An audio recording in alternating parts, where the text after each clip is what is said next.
Se tem uma coisa que a gente é impaciente. É uma coisa que realmente tem hora que as unhas não dão conta, né? Que as noites sem dormir não dão conta. Tem hora que simplesmente a gente só pode esperar.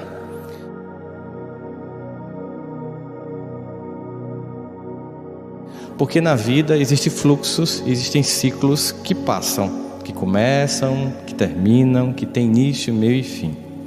Então, a melhor forma da gente lidar com a vida é entender, respeitar e aproveitar o ciclo em qualquer um dos movimentos. Porque é claro que é muito legal quando está dando tudo certo. É muito bom quando a gente está comemorando vitórias. É legal quando nasce alguém que a gente passa a amar. Mas é difícil quando a gente está tendo que suportar derrotas. É difícil quando a gente está tendo que se despedir de quem a gente ama. É difícil quando as coisas não estão, aspas, dando certo.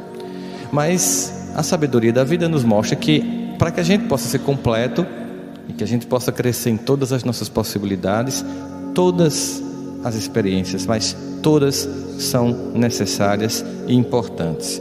Por isso eu começaria hoje com um conselho muito sábio a respeito desses ciclos, dos processos que aparentemente eles podem parecer ambivalentes ou desconexos, ou que competem entre si, mas no fundo são complementares. Tudo tem seu tempo determinado. Há tempo para todo propósito debaixo do céu, tempo de guerra e tempo de paz. Nos nossos dias, em que a gente tem uma sensação de que as coisas estão se desencaminhando, que o tempo está fora da ordem natural, que a gente tem um sentimento de desencantamento, é muito comum a gente ser tragado por esse sentimento de desencantamento e entrar numa certa depressão coletiva. Basicamente, o que nós temos conversado uns com os outros é sobre crise. Então a gente tem visto, ouvido, sentido e vivenciado o signo da crise. E geralmente, como é um momento difícil, doloroso, nós temos uma tendência muito grande de apenas ficarmos reclamando do que acontece ou culpando os, aspas, responsáveis pela crise, sem nos perguntarmos o que ela nos ensina. As crises são cíclicas porque sempre ficou lições que faltaram ser aprendidas, e elas voltam para que a gente possa, passando no mesmo cenário, já um pouco mais maduro, de uma forma diferente, e levando em consideração o background de experiências que a gente adquiriu no passado, a gente possa tentar dessa vez agir de modo diferente. Essa é a expectativa de Deus, sempre que Ele nos coloca em condições que são de aparente repetição, mas que toma o objetivo a gente agir diferente do que aconteceu no passado. Mas não é uma coisa tão simples. Falar é fácil, viver a experiência é que é difícil. Mas aí, se você pensa nisso, você imagina que sai na frente de qualquer pessoa que tem a vantagem de discernir em que tempo se encontra. Significa dizer o seguinte: eu vou ficar muito mais capaz de resolver a minha dor se eu souber qual é o tempo que eu estou. Que tempo eu estou me encontrando? Se é tempo de calar, de falar, de sofrer, de ficar esperando, de separação, não importa. Quando eu reconheço e não nego mais, eu começo a entender a lição. Porque a primeira etapa é uma etapa de negação e de você tentar resolver quando você finalmente aceita que aconteceu aquilo, quando você aceita que perdeu o emprego ou que você não está no momento bom da vida, e aí você começa a entender qual tempo você se encontra.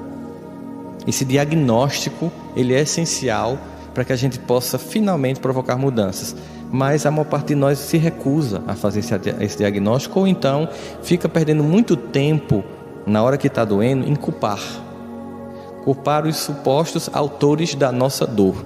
Isso é uma coisa muito comum que a gente faz. Então, a gente pensando sobre o tempo de ficar calado, né? Na hora em que você, por exemplo, vamos imaginar, é vítima de uma calúnia afetiva, uma calúnia de trabalho, uma calúnia moral. Ao invés de ir para o embate com a pessoa, você vai esperar que o fogo baixe. Porque vocês já devem ter feito isso. Resolver inflamado, resolver com raiva. Já devem ter passado por isso, assim, você está muito mal, está muito irritado e vai tentar resolver. Geralmente não dá certo. Por isso que tem um ditado que diz que a gente nunca deve prometer feliz, nem decidir triste. Nesse tempo de silêncio, a gente tem que ficar realmente em silêncio para dar significado ao que aconteceu. Por que eu estou passando por isso? Que gestos e atitudes minhas me levaram a esse ponto? De que modo eu vou passar por isso? Qual a estratégia mais digna, mais decente, mais até grandiosa de ultrapassar por essa etapa? Nesse processo também, a gente percebe o seguinte, que só quem consegue reagir bem ao momento de dor e fica em silêncio, esperando passar, tentando entender e aprender, é quem antes não fez isso. A maior parte de nós aprende com a experiência, né? Tem que o homem sábio aprende com a experiência dos outros e o homem comum aprende com a própria experiência. Bom, se a gente que é humano e falha não desiste de quem a gente ama, imagina Deus. Acha que Ele desistiu da gente por causa de defeitos? Por causa do nosso lado obscuro? Não conhece Deus então, né? Não conhece um Pai que ama infinitamente e incondicionalmente. Não conhece um Pai que jamais desiste. Mas Ele não pode fazer muita coisa se a gente resolver desistir da gente. No primeiro momento fica difícil.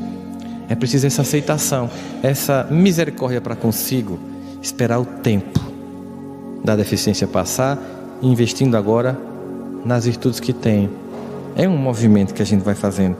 Então você aceita com gratidão as pessoas sem fantasias, sem condições. Fica menos exigente e fica leve. Porque quando você fica menos exigente, fica leve. Observe que quando a gente está exigente, tudo é difícil. A gente poderia se perguntar: é possível manter-se em paz durante esse momento, nesse processo de mudança?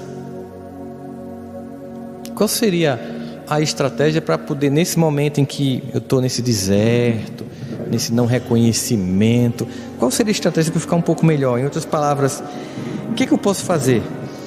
É preciso que a gente, de fato, desenvolva uma habilidade muito importante: aceitar a vida como ela é. Então, não está como eu quero, só me resta aceitar. Porque ficar insistindo contra o óbvio vai provocar uma dor maior. E ao mesmo tempo, a gente precisa saber aceitar o inevitável, porque inclusive é uma realidade temporária. Esse inevitável, ele é temporário. Só que é engraçado, quanto mais eu luto contra ele, mais ele dura no tempo. Quando eu resisto à realidade, ela resiste a passar.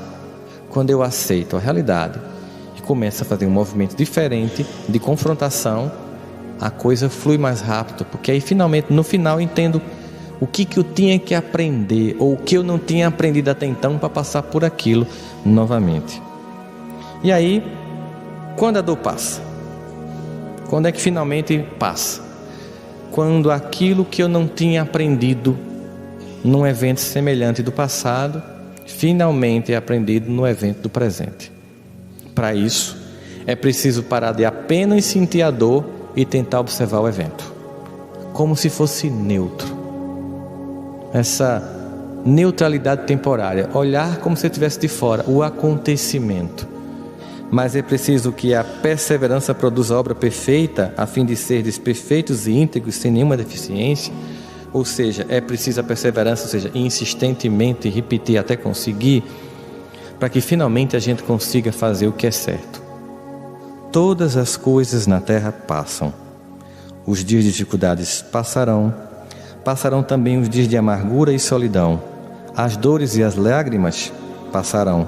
Dias de tristeza, dias de felicidade, são lições necessárias que na terra passam, deixando no espírito imortal as experiências acumuladas. Que não há mal que dure para sempre. Tudo passará, exceto Deus, porque Deus é suficiente.